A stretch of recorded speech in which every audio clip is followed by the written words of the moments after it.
أعوذ بالله من الشيطان الرجيم. بسم الله الرحمن الرحيم.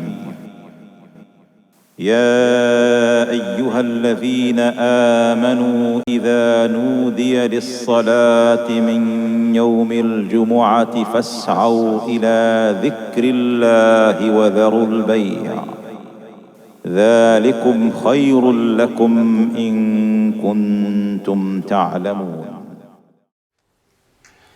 الحمد لله رب العالمين. إن الحمد لله نحمده ونستعينه ونستغفره ونستهديه ونسترشده ونعوذ بالله من شرور أنفسنا ومن سيئات أفعالنا وأعمالنا وأقوالنا. من يهده الله فلا مضل له ومن يضلل الله فلن تجد له وليا مرشدا. ونشهد أن لا إله إلا الله الواحد الأحد الفرد الصمد الذي لا ند له، يحيي ويميت وهو على كل شيء قدير، يعلم ما كان ويعلم ما سيكون ويعلم ما لم يكن إذا كان كيف يكون.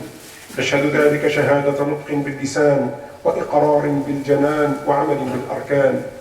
ونشهد أن سيدنا وحبيبنا وعظيمنا وقائدنا وقدوتنا ورائدنا وزعيمنا وأستاذنا ومعلمنا محمدا صلى الله عليه وسلم نبي الله ورسوله، أدى الأمانة وبلغ الرسالة ونصح الأمة وكشف الغمة وجاهد في الله حق جهاده حتى أتاه اليقين من الله، فتركنا على المحجة البيضاء على الطريقة الواضحة الغراء ليلها كنهارها لا يزيغ عنها إلا هالك.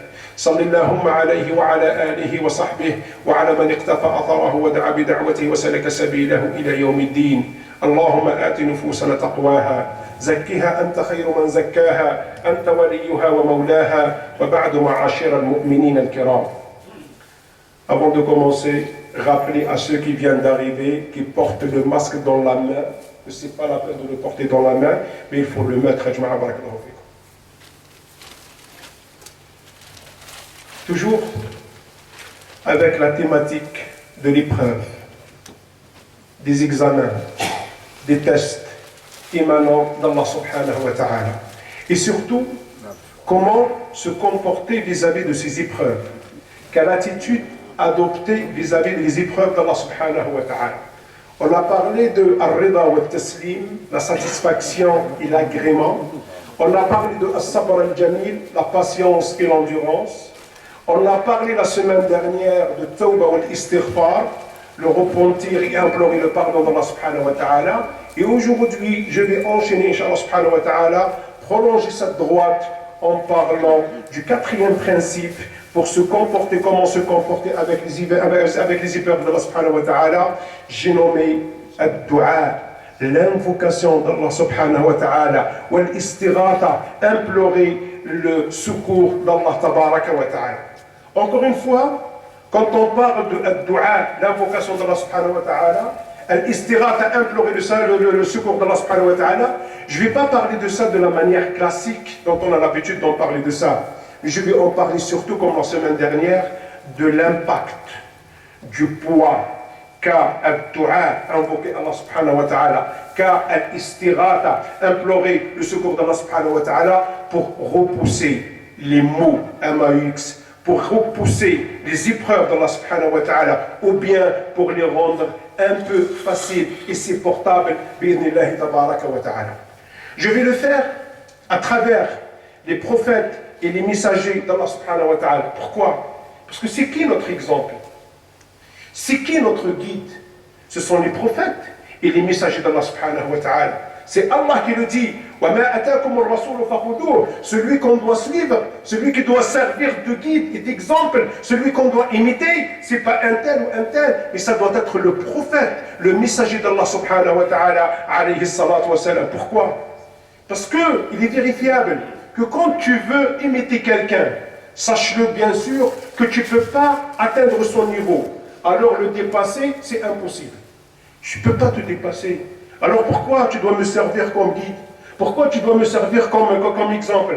Donc qu'est-ce que je dois faire? Je dois imiter le plafond. Et le plafond c'est qui? C'est le prophète alayhi salatu wa salam. Comme ça, je peux essayer de tutoyer et de titiller la perfection humaine. Bi'idhnillahi tabaraka wa ta'ala. Et de deux, parce que, contrairement peut-être à ce qu'on pense, Les prophètes et les messagers d'Allah subhanahu wa ta'ala ont subi toutes les épreuves possibles et imaginables.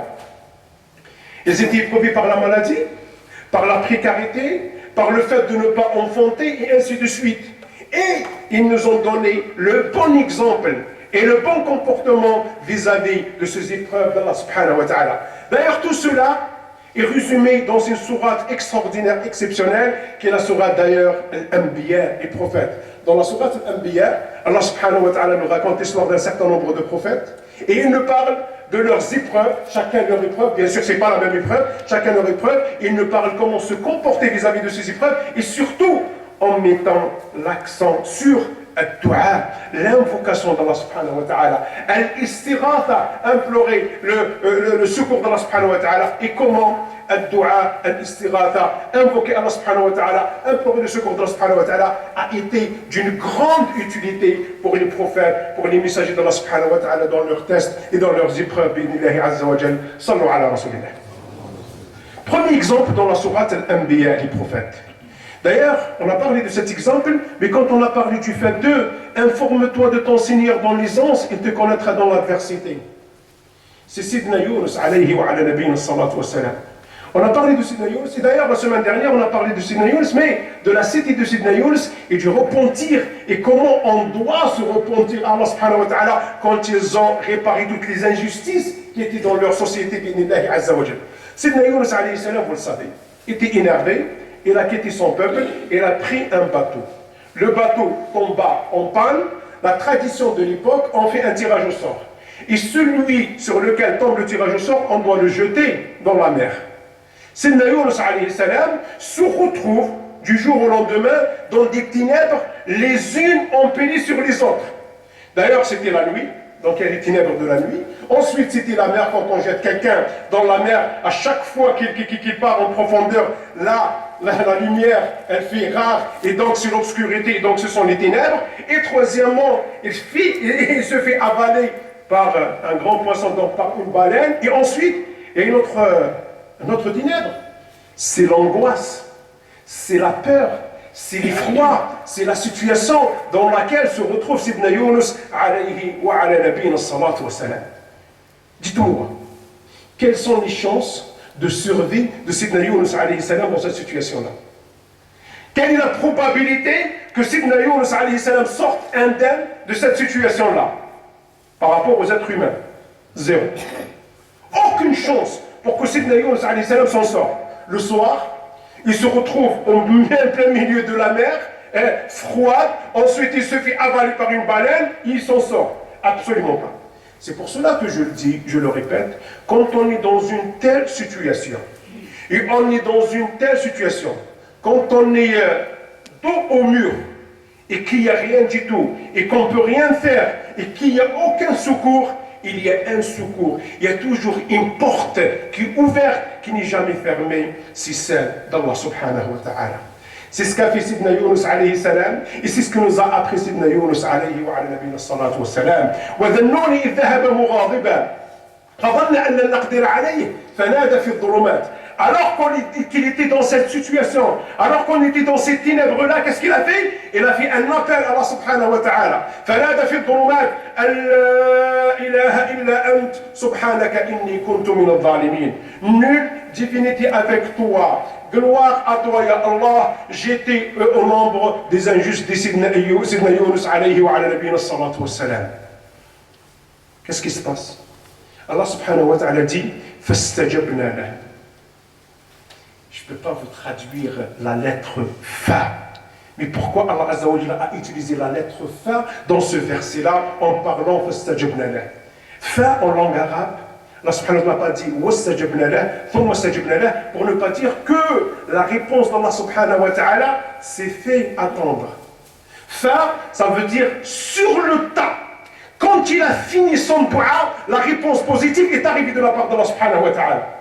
C'est la réactivité d'Allah subhanahu wa ta'ala. C'est la spontanéité dans la réponse d'Allah subhanahu wa ta'ala. Aussitôt que Sidna Yunus alayhi salam a fini son dua, a baissé les mains, a fini l'appel qu'il a fait à Allah subhanahu wa ta'ala, Allah azza wa jalla l'a exaucé. Nous l'exauçons. فَاسْتَجَبْنَا لَهُ وَنَجَّيْنَاهُ مِنَ الْغَمِّ وَكَذَلِكَ نُنْجِي الْمُؤْمِنِينَ. Il faut toujours insister sur ce commentaire d'Allah subhanahu wa ta'ala. Et c'est ainsi que nous sauvons les croyants. Pour vous dire que ça, c'est pas une exclusivité pour Sidna Yunus alayhi salam. C'est pas non plus une exclusivité pour les frères de Sidna Yunus alayhi salam, à savoir les prophètes et les messagers d'Allah subhanahu wa ta'ala. Et c'est ainsi que nous sauvons les croyants. C'est une loi, c'est une règle pour Sidna Yunus alayhi salam, pour le Nabi alayhi salam, et pour chacun d'entre nous, bi'idhnillahi azza wa jal. Chaque musulman, chaque cheminant se retrouve dos au mur, qui n'a aucune solution, peut, bi'idhnillahi tabaraka wa ta'ala, se diriger vers Allah subhanahu wa ta'ala, fait comme a fait Sidna Yunus alayhi salam, et la réponse, bi'idhnillahi azza wa jal, ne tardera jamais à arriver de la part d'Allah subhanahu wa ta'ala. D'ailleurs, c'est le prophète alayhi salam qui le dit, dans un hadith rapporté par At-Tirmidhi, qui nous dit, Dua d'An-Nun, l'appel de Sidna d'An-Nun, l'invocation de Sidna d'An-Nun, à savoir Sidna Yunus alayhi salam, La ilaha illa ant, subhanaka inni kuntu min al-zalimin. Chaque musulman, chaque croyant se retrouve dans une épreuve, se retrouve dos au mur et fait ce dua-là, Allah subhanahu wa ta'ala l'exaucera aussitôt qu'il finit son dua, à condition bien sûr qu'il y ait une certaine sincérité, une certaine véracité dans le dua, dans l'invocation, dans l'imploration du secours d'Allah subhanahu wa ta'ala. Le deuxième exemple, on l'a vu aussi. Mais quand on a parlé d'eux, informe-toi de ton Seigneur dans l'aisance et te connaîtras dans l'adversité. C'est l'exemple de Sidna Ayyub, alayhi wa ala nabiyina salatu wa salam, Job, qui a été éprouvé par Allah subhanahu wa ta'ala par quoi? Par la maladie. Vous savez qu'il était malade, au point où Sidna Ayyub, alayhi salam, a tout perdu. Les biens qu'il avait, les terres qu'il avait, l'argent qu'il avait, même il a perdu les siens. Même les plus proches l'ont délaissé. Même les plus proches se sont éloignés de lui et il ne restait que sa femme. Au point où sa femme était obligée d'aller travailler dans les maisons des gens, sous une autre identité. Elle ne leur disait pas que je suis la femme de Sidna Ayyub alayhi salam. Pourquoi? Parce que tout le monde avait peur de la contagion. Tout le monde pensait que la maladie de Sidna Ayyub était contagieuse, donc il ne faut pas s'approcher de lui, ni de sa famille, ni de quiconque. Et quand ils ont su, et quand ils ont connu la vraie identité de cette femme-là, qu'est-ce qu'ils ont fait? Excusez-moi le terme, ils l'ont mis dehors. Ils l'ont mis à la porte. Elle est venue voir Sidna Ayyub alayhi salam pour lui dire, écoute, c'est ce moment-là, c'est maintenant que tu dois implorer le secours d'Allah subhanahu wa ta'ala. C'est maintenant que tu dois invoquer Allah subhanahu wa ta'ala. C'est maintenant que tu dois demander quelque chose à Allah subhanahu wa ta'ala. Vous savez qu'il lui a dit, ça fait 70 ans que je jouis d'une bonne santé. Et ça fait 7 ans que je suis malade. Pourquoi ne pas encore entendre 70 ans pour encore faire dua à Allah subhanahu wa ta'ala? Et quand il a su, quand il s'est rendu compte que la situation est devenue critique, intenable, Sidna Ayyub alayhi salam s'est fondu d'un dua extraordinaire, exceptionnel. Sidna Ayyub alayhi salam a levé les mains à Allah subhanahu wa ta'ala et a imploré le secours d'Allah subhanahu wa ta'ala. Wa Ayyub, idh nada rabbah. Quand il a appelé Allah subhanahu wa ta'ala, Rabbi massani yadhurru wa anta arhamur rahimin. Ya Allah, le mal m'a touché. Et toi, tu es le miséricordieux des miséricordieux. Et Allah subhanahu wa ta'ala, qu'est-ce qu'il dit? Quelle réponse apporter Allah subhanahu wa ta'ala? Fastajabna lahu. Encore une fois, Allah subhanahu wa ta'ala utilise cette lettre magique qui est le fer pour dire aussitôt que Sidna Ayyub alayhi salam a fini son dua, a baissé les mains, a terminé son truc, Allah subhanahu wa ta'ala l'a exaucé. Allah subhanahu wa ta'ala lui a accordé ce qu'il voulait, bi'idhnillahi tabaraka wa ta'ala. Donc Allah lui a enlevé le mal dans lequel il était, lui a rendu les siens et mieux que cela, bi'idhnillahi azza wa jal. Et c'est surtout le commentaire d'Allah subhanahu wa ta'ala, wa dhikra lil abidin, et un rappel aux adorateurs, qui veut dire tout simplement qu'on est en présence d'une autre loi, d'une autre règle vis-à-vis d'Allah subhanahu wa ta'ala, et que ce qu'a donné Allah subhanahu wa ta'ala à Sidna Ayyub alayhi salam n'est pas une exclusivité pour Sidna Ayyub alayhi salam, n'est pas non plus une exclusivité pour les frères de Sidna Ayyub alayhi salam, à savoir les prophètes et les messagers. Que ce qu'a donné Allah subhanahu wa ta'ala à Sidna Ayyub alayhi salam, c'est un don que chacun d'entre nous peut avoir, Inch'Allah subhanahu wa ta'ala. Quand on est sincère avec Allah subhanahu wa ta'ala, quand on est véridique vis-à-vis d'Allah subhanahu wa ta'ala, quand on est dans une maladie, quand on est dans une épreuve, quand on est dans un mal, quand on est où on est, et qu'on lève les mains à Allah subhanahu wa ta'ala, qu'on implore le secours d'Allah subhanahu wa ta'ala, qu'on invoque Allah subhanahu wa ta'ala, sachez tout simplement qu'on aura la même fin rose comme Sidna Ayyub alayhi salam et comme auparavant Sidna Yunus alayhi wa ala nabiyyina salatu wa salam. Pour vous dire tout simplement l'impact, le poids que doit avoir l'invocation d'Allah subhanahu wa ta'ala, implorer le secours d'Allah subhanahu wa ta'ala pour repousser les maux, pour repousser les pandémies, pour repousser ou bien pour faciliter les épreuves que Allah subhanahu wa ta'ala ne fait subir.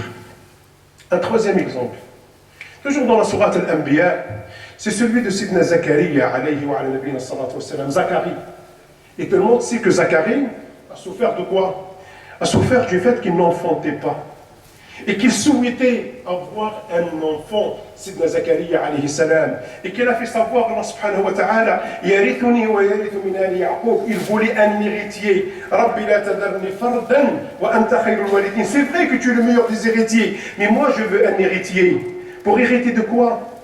Pour hériter des terres qu'avait Sidna Zakaria alayhi salam, qu'il n'avait pas. Pour hériter des maisons, des immeubles, de l'argent, non, pour hériter la parole de Allah subhanahu wa ta'ala, la religion de Allah subhanahu wa ta'ala, et pour après la transmettre aux gens, سيدنا أيوب عليه سيدنا زكريا عليه السلام وزكريا إذ نادى ربه ربي لا تذرني فردا. Ne me laisse pas seul. Il a fait cet appel, il a fait ce dua, il a fait cette imploration à Allah subhanahu wa ta'ala. لا تذرني فردا وأنت خير الوارثين. Dans la sourate Maryam, ça c'est dans la sourate Al-Anbiya, dans la sourate Maryam, وزكريا إذ نادى ربه نداء خفيا. C'est quoi نداء خفيا? Un appel secrètement, un appel secret. Quand je vous ai dit la semaine dernière, est-ce qu'on a besoin de venir voir l'imam pour lui dire faites-nous un dars sur la Covid-19 et faites-nous un dua pour tout le monde.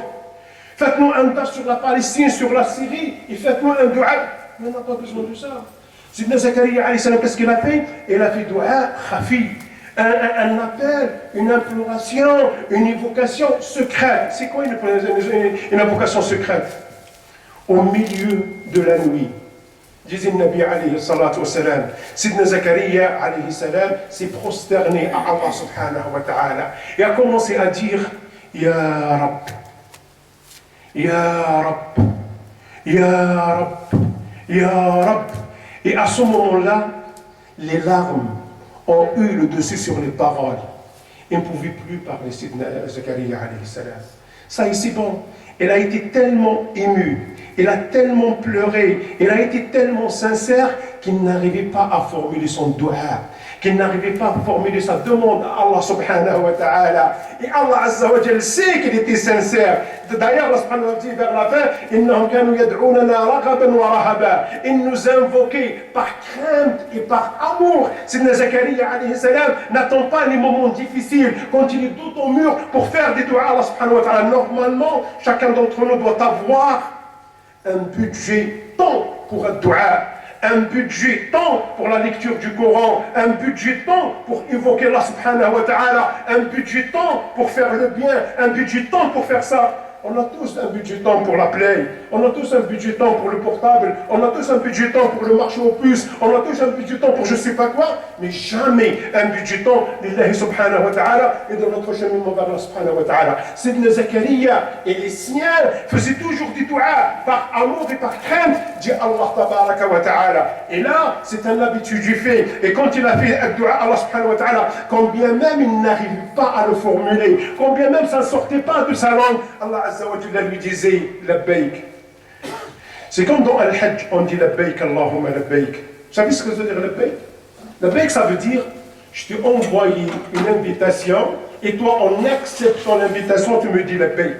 Ça veut dire ya Zakaria, tu m'as lancé un dua, tu tu m'as lancé une invitation et j'ai reçu cette invitation. Et là, je te réponds favorablement. Fastajabna lah, dit Allah subhanahu wa ta'ala. Fastajabna lah est toujours la fameuse lettre Al-Fa qui veut dire la réactivité, la rapidité dans la réponse d'Allah subhanahu wa ta'ala. Aussitôt que Sidna Zakaria a fini sa prosternation, il a reçu la bonne nouvelle d'Allah subhanahu wa ta'ala, comme quoi il va avoir un enfant qui répondait au prénom de Yahya. Alayhim wa ala nabiyina salatu wa salam, pour vous dire l'impact et le poids de al-du'a, d'invoquer Allah subhanahu wa ta'ala, de al-istighatha, implorer le secours d'Allah subhanahu wa ta'ala pour repousser les maux, pour inshallah subhanahu wa ta'ala rendre plus facile et plus supportable les épreuves d'Allah tabaraka wa ta'ala.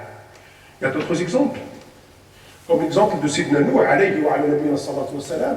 فدعا ربه أني مغلوب فانتصر. Pendant 950 ans, est-ce que Sidna Nuh alayhi salam a fait des doigts contre son peuple? Non. Et quand il a vu que la situation est devenue critique et qu'elle est devenue irréversible, Sidna Nuh alayhi salam a fait un doigt à Allah subhanahu wa ta'ala. فدعا ربه أني مغلوب فانتصر. Ya Allah, je te demande ton secours. Qu'est-ce qui s'est passé? فاستجبنا له ففتحنا أبواب السماء بماء منهمر. Il a fini son doigt, il a baissé les mains Sidna Nuh alayhi salam, et de suite les robinets du ciel, les portes du ciel se sont ouvertes, les portes de la terre se sont ouvertes, et l'eau du ciel et l'eau de la terre se sont rencontrées. Pourquoi? Pour détruire les cités de Sidna Nuh alayhi wa ala nabiyina salatu wa salam. Mais la réaction, la réactivité, la réponse, elle était rapide. Aussitôt qu'il a fini, Allah azza wa jalla lui a exaucé, Allah subhanahu wa ta'ala lui a accordé ce qu'il voulait, bi'idhnillahi azza wa jalla. Même chose, on peut le dire pour Sidna Ibrahim alayhi salam. Sidna Ibrahim alayhi salam, juste après sa dernière épreuve, quand il fut jeté dans le feu, en sortant du feu, Sidna Ibrahim alayhi salam s'est retrouvé seul. Qu'est-ce qu'elle avait? Est-ce qu'elle avait des alliés? Il n'avait rien du tout. Et de plus, il était dans le cas de Sidna Zakaria alayhi salam. Il voulait avoir de la progéniture. Il voulait avoir des enfants, Sidna Ibrahim alayhi salam. Et donc il dit, Inni dhahibun ila rabbi sayahdin. Je vais me diriger vers Allah subhanahu wa ta'ala. C'est le seul qui peut me guider. Rabbi habli min as-salihin. Ya Allah, donne-moi une progéniture parmi les vertueuses. Pas les enfants de la cave. Pas les enfants des allocations. Je ne veux pas des enfants pour les allocations. Je veux des enfants vertueux, des enfants de bonne éducation. Ya Allah. فَبَشَّرْنَاهُ بِغُلَامٍ حَلِيمٍ. Aussitôt qu'il a fini son dua, Allah subhanahu wa ta'ala l'a exaucé. Allah subhanahu wa ta'ala lui a accordé ce qu'il voulait. Bi'idhnillahi tabaraka wa ta'ala. Pour vous dire encore une fois l'impact de dua, invoquer Allah subhanahu wa ta'ala, l'impact de l'istighatha, implorer le secours d'Allah subhanahu wa ta'ala pour repousser les maux, pour repousser les pandémies, pour repousser les épreuves d'Allah tabaraka wa ta'ala. Et un dernier exemple. Celui-là, il n'est pas dans la sourate Al-Anbiya, mais il est dans la sira du prophète alayhi salatu wa salam. C'est un nabi alayhi salatu wa salam. Il y a énormément d'épreuves qu'a vécu le nabi alayhi salatu wa salam, qu'a traversé le nabi alayhi salatu wa salam, où il a utilisé cette arme fatale, al-du'a wa l'istighatha. Invoquer Allah, implorer le secours d'Allah subhanahu wa ta'ala, et la réponse ne s'est fait pas tarder de la part d'Allah subhanahu wa ta'ala. Et parmi ces épreuves-là, c'est l'épreuve de At-Ta'if. At-Ta'if, c'est une ville située juste à proximité de la Mecque, inshallah subhanahu wa ta'ala. Vous savez qu'à un moment donné, il y avait un blocage de la da'wah. Plus personne ne rentrait dans l'islam. Plus personne ne suivait le Nabi sallallahu alayhi wa sallam. Et dans ce cas-là, qu'est-ce qu'on doit faire? On doit changer et d'endroit et de personne. Ce qu'a fait le Nabi alayhi sallam. Il a jeté son dévolu sur At-Ta'if. Il a dit At-Ta'if, c'est un endroit connu. Les gens de Ta'if sont des gens qui sont connus. Et donc ils peuvent porter le message d'Allah subhanahu wa ta'ala au même titre que Mecca. Au même titre que les Korachites. Sauf que le Nabi alayhi sallam, quand il est arrivé à Ta'if, a trouvé un comité d'accueil. Un comité d'accueil composé de qui? Ce n'est pas des notables. Ce n'est pas des notables de Ta'if.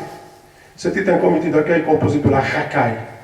De la racaille de At-Ta'if, avec des pierres, avec des cannes, courir derrière le Nabi alayhi salatu wa salam, lui jeter des pierres, le frapper avec des cannes, jusqu'à ce que le sang pur de Nabi alayhi salatu wa salam a coulé de son corps.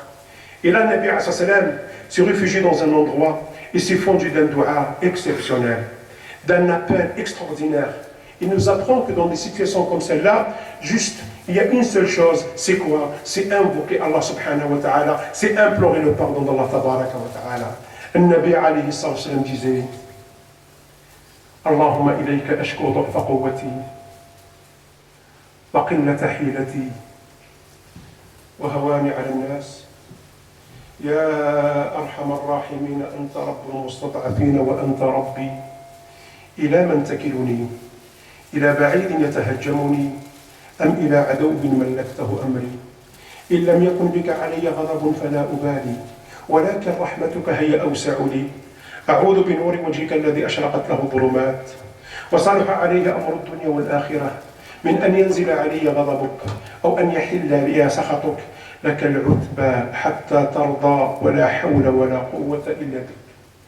Désolé, je ne peux pas vous traduire ce dua parce que c'est traduire les émotions, c'est impossible. Il faut vraiment être là et voir ce que disait le Nabi sallam et surtout le poids des mots utilisés par le Nabi sallam. L'essentiel, juste le Nabi sallam a fini son dua. Juste le Nabi sallam a fini son invocation. Qu'est-ce qui se passe? L'ange Gabriel était juste à côté de lui et pas seul, accompagné d'un ange. Mais c'est qui cet ange-là? C'est l'ange chargé des montagnes pour lui dire il est là, à ta disposition, attendre ton injonction, attendre ton ordre. Si tu veux maintenant qu'on les détruise, qu'on les extermine, demande-lui, il va le faire maintenant. Pour vous dire le poids, l'impact de l'addu'a, de l'invocation d'Allah subhanahu wa ta'ala, de l'istighatha, d'implorer le secours d'Allah subhanahu wa ta'ala pour que Allah azza wa jalla t'exauce. Allah azza wa jalla l'a exaucé aussitôt qu'il a fini son dua, bi'idhnillahi tabaraka wa ta'ala. Et c'est la même chose qu'a fait Allah azza wa jalla avec le prophète alayhi salatu wa salam dans la bataille de Badr bi'idhnillahi azza wa jalla. Encore une fois, chers amis, juste pour vous dire l'impact, le poids, le rôle de l'addu'a et de l'istighatha. Si on veut repousser ces mots, si on veut repousser cette pandémie, bi'idhnillahi azza wa jalla, quoi qu'il en soit, même si on a les moyens, même si on a un vaccin, même si on a des traitements, même si on a les moyens de tout, qu'est-ce qu'on doit faire? Normalement, on doit avoir un budget temps pour le dua, pour l'istighatha bi'idhnillahi azza wa jalla. أقول هذا الذي تسمعون وأستغفر الله لي ولكم فاستغفروه إنه غفور رحيم ولا حول ولا قوة إلا بالله العلي العظيم.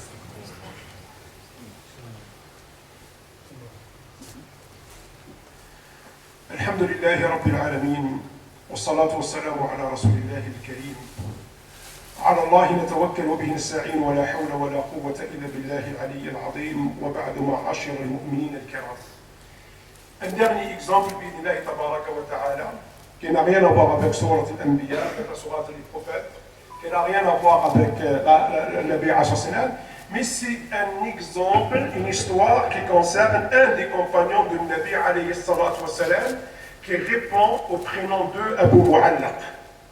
Abu Mu'allaq, c'était un compagnon de Nabi alayhi salatu wa salam.